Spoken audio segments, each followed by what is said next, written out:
Hi, everybody, it's me again, and this is one of my music memories shows. Hey! And I'm joined by Paulo Costa today from Portugal, and he's got 5 music memories he's going to share with us. And apparently, from the little spoiler he gave me, it's all kind of like weird electronic music, which I know absolutely nothing about, or at least some of it is. So, is that the kind of music you're into?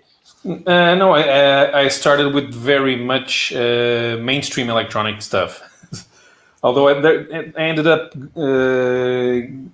going into many different places because I started with, I'd say, dance music, but then I started listening to other stuff, and I figured out that I don't need to be restrained by a single genre, and as long as it's good. And I ended up eventually using electronic music to discover the roots of modern music, and going back to first disco, then jazz, and so I ended up going a little bit further back than most people remember. Right. So, now you started with electronic music, but you've gone into other styles as well, basically, you're saying. Yeah. All right. But I mean, because electronic music is like, it's no instruments, is it? It's all like keyboards and synthesizers and that kind of thing, is it? Yeah. A lot of stuff now gets done on computers, but some of them don't want to work on computers. And there's actually a big market for old Moog synthesizers and the 303 bass modules, the stuff that they used in the 70s and the 80s. Right. In I'm more of a band with like guitars, bass, drum kit. Mm-hmm. But one thing I've always wanted to have, if I ever become a millionaire, I want to get a theremin. I just love the theremin. I can't play. Obviously, they're really hard to play, but I just love the sound of a theremin. I think I could sit and play a theremin like badly for ages just to hear the noises it makes. Anyway, the theremin was the first electronic instrument to be used in pop music by the Beach Boys. Oh, right, okay. Is that Good Vibrations? Yeah, Good Vibrations. Oh, cool, yeah. And also the 50s sci-fi movies. You just can't. Oh, yeah. That sound is just awesome. That sound. Anyway, so what's your first music memory you want to share with us today? Are you doing them in chronological order, or just however they come out? Yes, sort of. They kind of merged together at the end. They were contemporaries, but they represent different branches of what I became interested in. So the first thing that I remember in terms of electronic music is Jean-Michel Jarre. Is from that movement back in the 70s, like that did those big electronic compositions, like in the style of Ennio Morricone and Vangelis and Mike Oldfield. You remember Tubular Bells? Yeah. Exorcist, as it's sometimes known. Yeah, because Jean-Michel Jarre, they used to use his music a lot in radio commercials around here, and especially in the football stadium. They have the messages that they have to say in the intermission, and they say no, so and so shoe store, blah blah blah blah, the biggest promotions, and they're playing in the background music is Jean-Michel Jarre with a Equinox 4 or something like that. Oh, yeah. There's Oxygen and that kind of thing, isn't it? Yeah. My housemate's got a few of his stuff. Apparently, he did a gig in Canary Wharf or like Docklands or something in London. Mm-hmm. And my housemate's sister was on stage as part of a choir that he had come up on stage. So she was like, I don't know, she was just probably only a kid at the time, but she's been on stage with Jean-Michel Jarre. Yeah. So have you got any particular memory associated with it? It's that. It was just music that was in the background, and I could hear it, and it was kind of different because there was no singing, and just a bunch of pianos playing around, electronic organs, and all on top of each other. I always wondered how the hell he did his concerts, because it was just him on stage and a sound technician. I've actually seen he did a concert for when the Princess of Monaco got married, and he had 2 other people on stage with him. But he has to do a lot of pre-programming, so he can play that stuff. Yeah. Yeah, that's kind of what opened me up because it was at the same time that synth pop was big, and all the Stockade Canadian Waterman productions like Kylie Minogue and what was the guy's name? Jason Donovan. No, Never Gonna Give You Up. Rick Astley. Oh, Rick Astley. Yeah. Yeah. So I kind of got into the Pet Shop Boys were big. I loved the Pet Shop Boys. Right.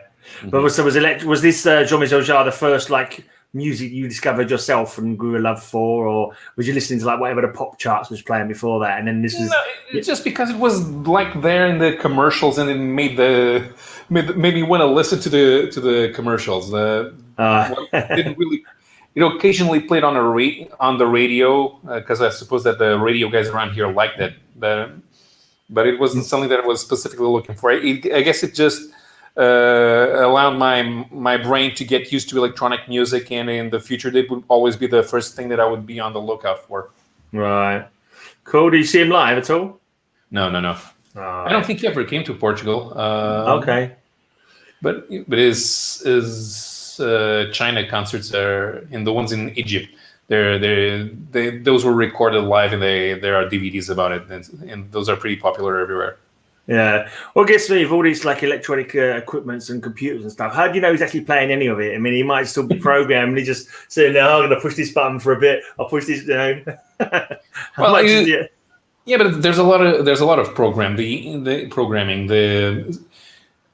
sequencers are kind of like small organs, and but instead of having a full range of 88 keys, you up the tempo, or you go up an octave or down an octave, because you can press the buttons, but the idea is that you're programming. Do you remember that guy in Fame who told the professor that he wanted to, if Mozart were alive today, he would be playing all of this alone on his own keyboards, and he wouldn't need a band. Orchestra. And the professor tells him that's not music, that's masturbation. Fine. Well, I can understand that. I'm sure that a lot of those guys would love to have a band, but it's what they want to do is control the production process to a final product that they can enjoy. Yeah, it's definitely like intricate stuff, isn't it? It's very kind of the fact he can put all those bits together himself is pretty cool. Not my cup of tea, obviously, but so what's is that any more to say about that, Jean-Michel Jarre? Do you want to move on to your second? We can move on. Yeah. So, do you remember Technotronic? The name sounds familiar. Okay, it's the one. It's Pump Up the Jam. Oh yeah, I remember that song. I'll tell you one band, right, that you probably know of. Like the only thing that I could say, like pop electronic-y kind of stuff. And before I got into heavy metal, I was into a Canadian band called Men Without Hats. Do you know them? Yeah. Men Without Hats. So I like them. I like them. They were cool. Yeah. Anyway, so you're talking about Pump Up the Jam. So Pump Up the Jam was kind of like my entry into the world of Eurodance. Because you know when people sometimes they talk about electronic music and they say that everything is techno. Well, I thought that was techno, but it's not. Of course, later I'm going to try to explain the difference between techno, house, and trance. But right now now Technotronic they kind of sound American, but they're actually Belgian. Even the rapper is Belgian. It was from the Belgian Congo. She was called Manuela Kamazi. But this type of music never get much popularity on the other side of the Atlantic, because you remember the Milli Vanilli scandal. Yeah, because the guys weren't singing. That's right. They were just frontmen mimes. Yeah, and that was kind of an issue with a lot of electronic pop music that was being made around Italy and Belgium in the late 80s. So they used faces, and even Technotronic, they used a face, and the Milli Vanilli scandal kind of forced them to put Manuela Camozzi out in front so they could try and get released in the United States. Right. but that kind of opened me up, and then I found out about there was Corona with Rhythm of the Night. There were Two Unlimited with No Limit and Tribal Dance. There was Snap with The Power and Rhythm is a Dancer. Right, they all sound familiar. I'm sure I've probably heard them all in passing, but if you ask me, Snap were actually Snap were famous on both sides of the Atlantic because they used the American rappers, Turbo B, and it was the song "I Got the Power." Oh yeah, that rings a bell. Yeah. They kind of use that. They use that in adverts now, don't they? Like, he's got like a good kind of like power kind of thing. Yeah. Okay. Yeah. Mm-hmm. All right. So what was that? 90s? That was in the early 90s. I remember that my dad used to be used to work on petrol tankers, and they had this big 4-month trips around the Cape of Good Hope to the Middle East and then back again. So him and his colleagues, they used to exchange tapes so they could have new stuff to listen to. And while it wasn't something that my dad liked, he brought home a few tapes, and Technotronic. There was Technotronic there. There was Snap, MC Sorry and the Real McCoy. A lot of those early guys, and that's how I kind of found out. Of course, my dad would also bring tapes with other stuff, like Nat King Cole. Okay. Which even today I'm a big fan of. Classics.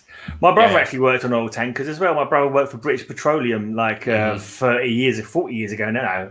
Yeah, probably 40 years ago now. Bloody hell. Okay, so what is the tag? This is called electronic music, is it, or is it called dance? This is kind of the more mainstream side of it. It's the stuff that gets played on the radio, reaches the UK top 40. It's easy to swallow. It's easy to chew. It's just upbeat music, and you can dance to it. With some of them have kind of chorus to get people humming along. Yeah, some of them have had dance routines like Wigfield Saturday Night. Oh God! Yeah. That was another one where the Danish model did not sing. Oh, right, fair enough. And a lot of those seem to me like I don't never really follow the charts, but there are a lot of these one-hit wonders, and then they kind of like disappear. Because these producers they put out like 6 different names at the same time, trying to see if one of them caught on. Right. So you had no real way if that name was going to be used again, because they might not have the same singer available. Like Corona's Rhythm of the Night. They used the Brazilian model as a singer, but on that first album, the singer is called Jennifer Bersola. On the second one, they started using another one called Sandy Chambers.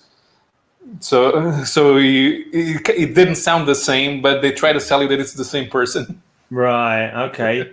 But I suppose it could have been one person doing all the bands, and just they're doing the music and just get a different person to do pretend to sing along to the chorus. I suppose, couldn't they? Yeah, they kind of could. The guy behind Milli Vanilli was also the guy behind Boney M. Oh, right. Okay. Well, Boney M were good. Boney M were good in the 70s. Different sort of style, though. Okay. I was talking about this. Got something from Comic Make Music. He says synth heavy bands like Depeche Mode, Information Society, Gary Newman, Howard Jones, etc. So that was kind of 80s kind of. I remember stuff. Information Society. They never made it big. I don't remember that name. I remember that. Yeah, Herbie Gary Hancock. Newman. Yeah, Herbie Paul Hancock, Hardcastle. Yeah. He did Paul Hardcastle. Was he? Yeah, 19. The one. Yeah. No, 19. Yeah. Anyway, let's move on to your third memory. Third one. So let's talk about Daft Punk. Daft Punk, yeah. Yeah. So Daft Punk they're very famous nowadays because they've been in the business for over 25 years. But for a while they were kind of a one-hit wonder because it took them like 7 years to get their second album. What was their hit? Well, the first one was called Around the World. This was something really repetitive. It had some disco-y sounds, and then the Around the World. But they actually they had other singles from that album. I knew about them, but most people didn't because they didn't get regular airplay. Does the guy wear like a crash helmet or something weird like that? Right. They became famous like that in the second album because that's when they came out with those videos that looked like an anime, and they had that song one more time. Now, this must be after I completely stopped listening to anything but heavy metal, because I've heard the name Daft Punk and like seen them mentioned in the newspaper or something. But I don't know. I was already diversifying by then. The first album was about 1996, I think, and I got it. It's called Homework, and they got a little bit of everything. They mix house, they have techno influences, they have hip hop influences. There are a few guys who came into electronic music from hip hop, because the first hip hop commercial hip hop records they used samples and some electronic beats. There was a band in the early 80s called Africa Bambaataa and the Soul Sonic Force. I've heard that name. Yeah.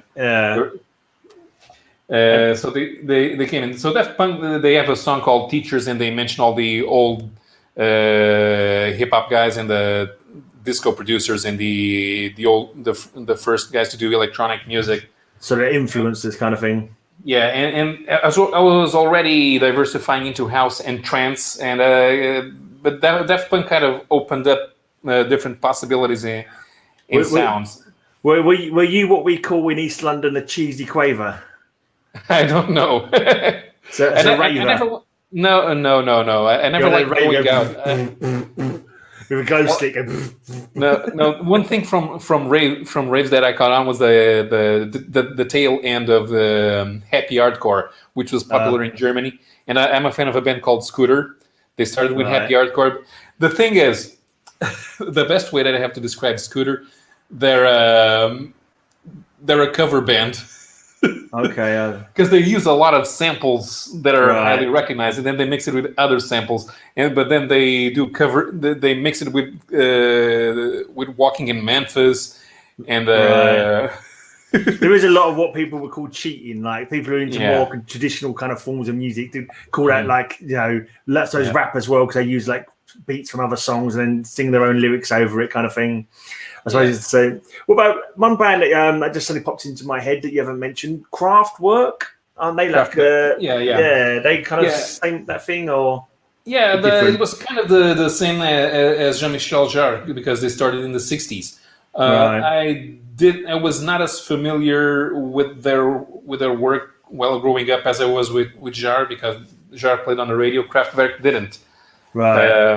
But of course, I knew the model. What else? Trans Europe Express. Is that one goes do do do do do do do do?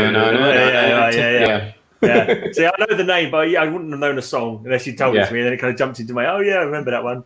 they kind of had a revival because they did the theme song for Expo 2000 in Hamburg, I think. With something. Expo. Okay. 2000. Why didn't they get you into it, man? You could have done an extra. You could have done a bang up job. They could have had you as the Milli Vanilli of it. So, have you seen any of these live? Because you say you wasn't into rave. You didn't go to like dancings or nothing like that. No. I never because most of them didn't play here, and I was not going to go into raves to watch the DJs.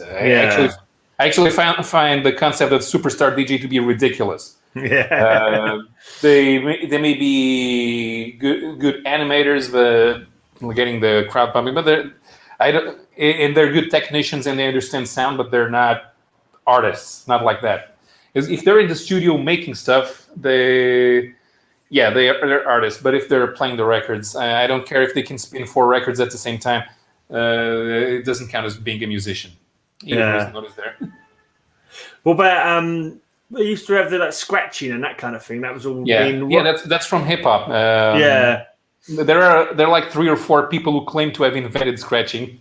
Right, but that's a little bit more. I mean, I say there's probably a lot more technical and kind of like craft to it, because they're not sort of DJs are just changing records over and pushing sliders. Would you consider that to be? Because those guys are creating new sounds from it. I suppose that the early DJs kind of were working with sound, because The guys came from Jamaica and invented the sound systems for the New York block parties like DJ Kool Herc. They had music, and they had normal music, and they figured out that there were parts of the song that worked better with the crowds. So they had to figure out a way to keep playing that part. So as they were playing that, they would tape that part and then use the 8-track tape to keep playing that part. And they would try to work with the bass to raise the bass levels to keep the beat going while they had that bass line going an extra mile. That's when they invented the concept of the 12-inch record. It's a precursor of that, of doing extended cuts of pop songs. So instead of the mixes kind of thing. So instead of doing 3 minutes, now it's 7 minutes, and it's got all the part that makes you dance. Right. Okay. All right. So what was that? Daft Punk. So have you gone through everything you want to say about them? So Daft Punk. I was diving into house, to different styles of house. House is like metal in a way that there are a million subgenres that most people can't tell the difference. But if you ask one of the people involved, they'll say that they're completely different from everybody else. Right. Why was it even called house anyway? Was there any reason it was called house? I was wondering that. Because when they started making the first sounds that became techno in house, house was a type of electronic music that was based on Donna Summer's "I Feel Love." With that part of the way they constructed bass lines, and it usually played at a Chicago club called The Warehouse. So that was the song that would play at the house. So it's the house music, right? Okay, I'm completely lost. Anyway, like when they invented garage house in New York, it was a faster version of house, which played at the Paradise Garage, so it became garage. Okay. So it's named after where it first came from. Yeah. So there's nothing to do with it was played in a garage or people played it in their house. It was come from the place called the house originally. Yeah. I see. Okay, I've learned something. The only time I've been to 2 raves because I used to do first aid. I used to be like a first aider, and didn't enjoy them. Particularly the second one I went to, where it was like indoors, and some guy got stabbed, and I had to go and try and deal with him. I'm walking through these people looking at me like, obviously off their faces on something, like they were just like, "Oh, I don't like it here much," but that wasn't a great night. They got all those those chemicals that they use. The E's. And you know why some of the ravers use pacifiers? Because they're chewing. Yeah, it gets their jaws going. That's what I was thinking. You're walking through and they're all chewing like a bunch of, and they kept coming in. I'm really hot. I need some water because I think it up their body temperature as well, kind of thing. Just like Anyway, ready to move on to your 4th music memory? Yeah, that's when I started paying attention because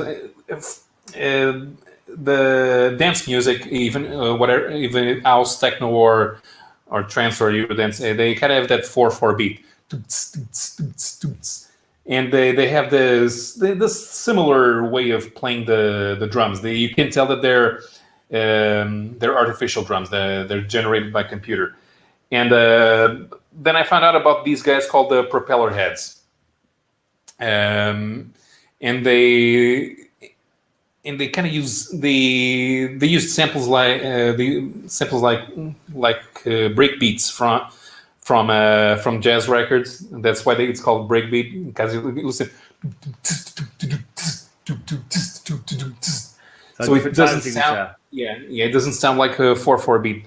Right. And the Propeller Heads, the first songs that they had, one was a version of On Her Majesty's Secret Service, because kind of a more subdued electro sound mixed with the orchestral parts. And then there was another one because they did a song with Shirley Bassey called "History Repeating," right. And it's got a lot of cool 60s, 70s jazz fusions, keyboards and samples, and it just worked great. And that's when I figured out that You can use other sounds. You can use other. You can be, yeah, or you can use get inspiration from other stuff, other references to make electronic music without it sounding repetitive, with making sure that you're still paying homage to the history of music, and you're selecting the best sounds to make good music. And right. Well, you'd think with electronic they could do anything. So you think it'll be, if you're making it repetitive, you're not really thinking very well, are you? It's like you're not thinking out of the box very well. If you've got all these instruments that you can do any kind of noises, and you're just making the same kind of noises over and over again. So they basically, because the more people that are making electronic music, the less talented they will be. Because I never got into techno, but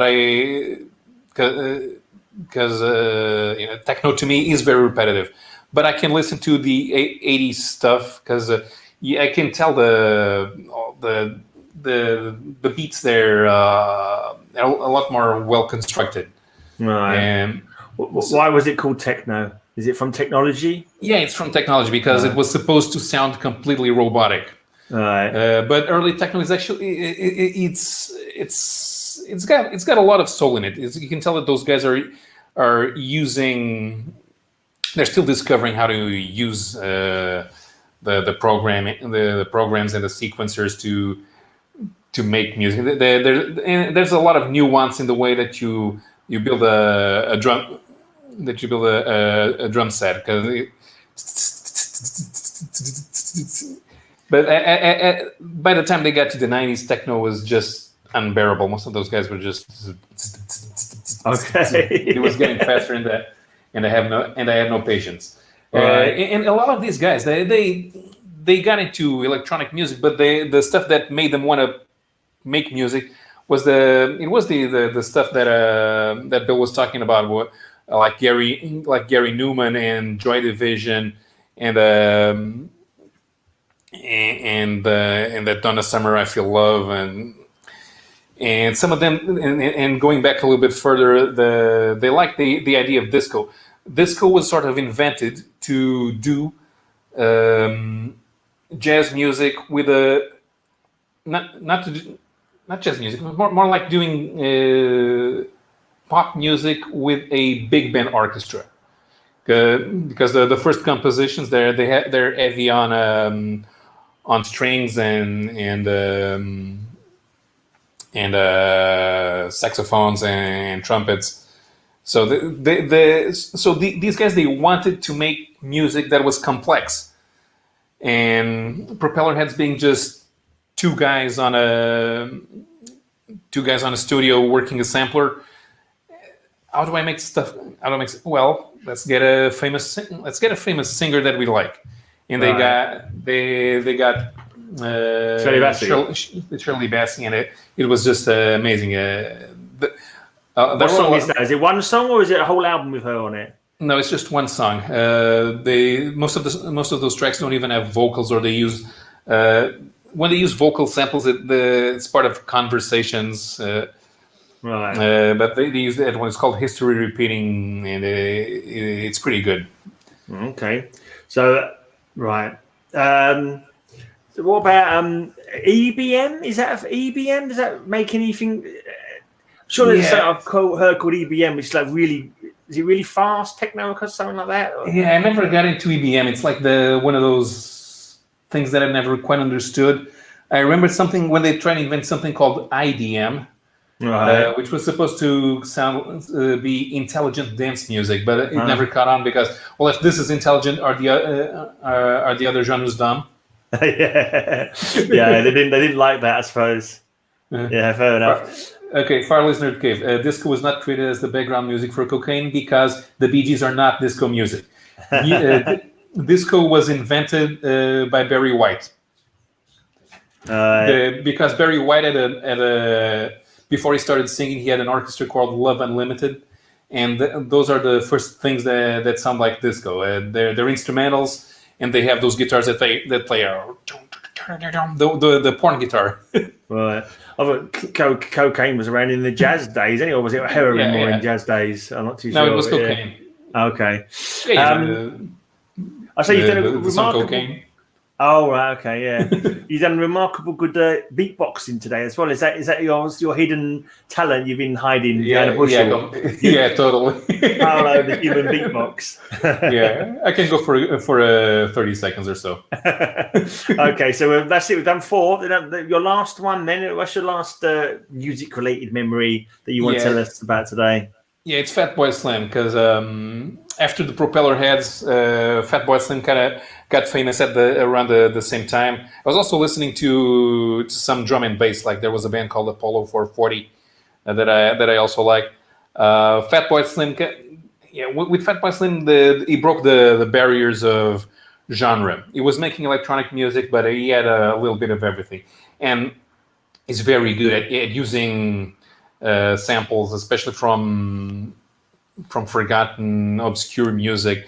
Fatboy Slim is the kind of guy that goes to old record stores to look for 1962 soul music that nobody ever played, and see if there's anything good, and then he'll use a little bit of something. He actually published an album which has I think 16 of the original songs that he used as samples. None of them are from famous singers, which is good because there's a lot of people in house music that just sample Chic, and Chic are of course famous. Right. They're the ones who did the Africa. You know. I don't know that one now. Okay, that album is called "A Break from the Norm" because it's supposed to be a joke because it's a break. It's a break. It's part. It's a. And part his name was Norm, wasn't it? Yeah, Norman Cook. Yeah. Okay. Yeah. I see. He already had other music projects before he was called Fatboy Slim, and I used to like those. There was Beats International. They had that song called the Dub Be Good to Me because it was a more electronic version of Just Be Good to Me. Yeah, I remember that one. I remember hearing that one. Yeah, there was a project called Mighty Dub Cats. It just had two tracks. Right. With more of a house music thing, and there was one that had a Pizza Man. Right. Pizza Man, and one track that became famous because it was what was the name? Sex on the Streets. Okay. And there's a vocal interlude in there as they get ready for the part where before they really start dancing it, and they have a recording. The year of the Lord of 1974 is the year that they are now planning for sex on the streets in every major city from coast to coast. And get ready for a shock. The music that they're planning to use, the crumble of all homes of America, is that dirty, rotten, lewd, lascivious junk called rock and roll. Okay, fine. Was that a real sample from something, or they made that up for the song, or they got it from a historical sample? In the video clip, they're using a Jerry Falwell type Fire and Brimstone preacher. It wouldn't surprise me if that was something that one of those did, actually. Yeah, but the funny part, it might be. He may have found something like that. I'm not sure. The funny part, they have a Jerry Falwell type bishop with the Bible, and all the guys who are watching their ravers, and they're dressed like ravers, and they have signs saying "rock and roll sucks," and they're okay. This is from the I got it. Fatboy Slim was when I really got it in, because there was the Rockefeller skank, the one. Right about now, the Funk Soul Brother, and he did a lot of remixes that kind of also kept him in the public eye, in the electronic scene, because everybody wanted Fatboy Slim to remix their track because it was sure to get play in the clubs, but everybody also wanted to see if they could work with him, because in the next album he's got Macy Gray there. He used a sample from a Jim Morrison poem, which was probably not easy to clear. He once offered Steppenwolf $1.5 million for a sample, and they said no. Okay. Oh, I'm surprised they could turn it down. 1.5 million, bloody hell. Yeah, but he didn't have a problem with using rock music as reference. Their stuff with guitars. Like there was a song called. It was supposed to be called Yamama, but everybody ended up knowing it as Push the Tempo because there's a vocal sample from it. But there's also a guitar sample from a 70s sort of acid rock something. So he uses samples that kind of he knows will make for a good song and not care where they come from, as long as the end result is good. He was going to do it, and that was by that time that's when I was into several electronic genres, and I was not the guy. Oh, I only do techno. I only do house. Now, if it was good. And in the end, since I was now, I kind of now became sort of an amateur beat digger because I started going around the internet trying to see if there were places where they could tell me where the sample was from. So I started looking at samples that other groups used, like Basement Jacks. They also used a lot of samples. Okay. All right then. And that's how I went back. Okay, you got anything you want to finish off with? I was going to say one thing I've started doing now is like if you was to recommend one song from all the bands you've mentioned tonight for people in chat or for me to check out, what song would you recommend out of all them 5 artists, all their songs? Which one would you recommend for someone to listen to? Well, I'm gonna go back to Propeller Heads with History Repeating because those guys ended up only publishing one album and two EPs. Then one of them got sick, and they never got together to do the second album that they wanted. So they're probably gonna become a legendary electronic music band that only had one album. And right. You should definitely look for it. There are 2 versions of the album.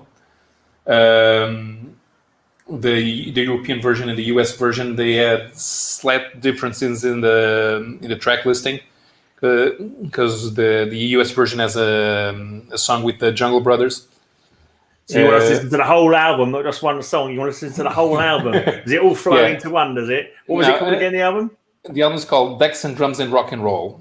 One word.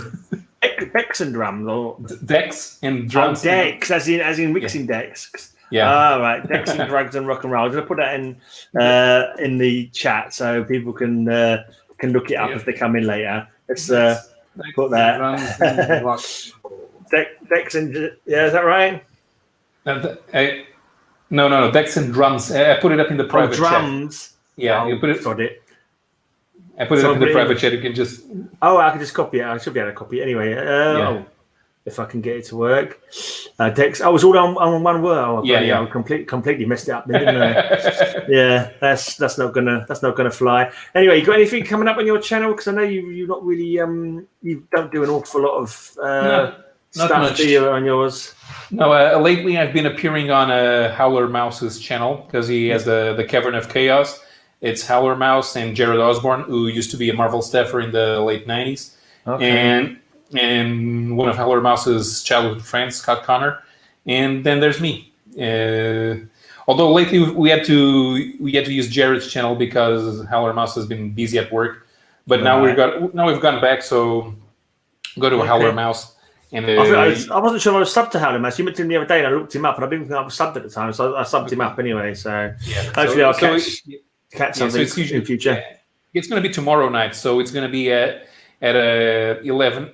No, it's 6 p.m. Eastern and 11 p.m. Britain. Okay. Is it weekly that you do that, or? Yeah. Okay, cool. Anyway, that's it then. I'm out of here. Hey.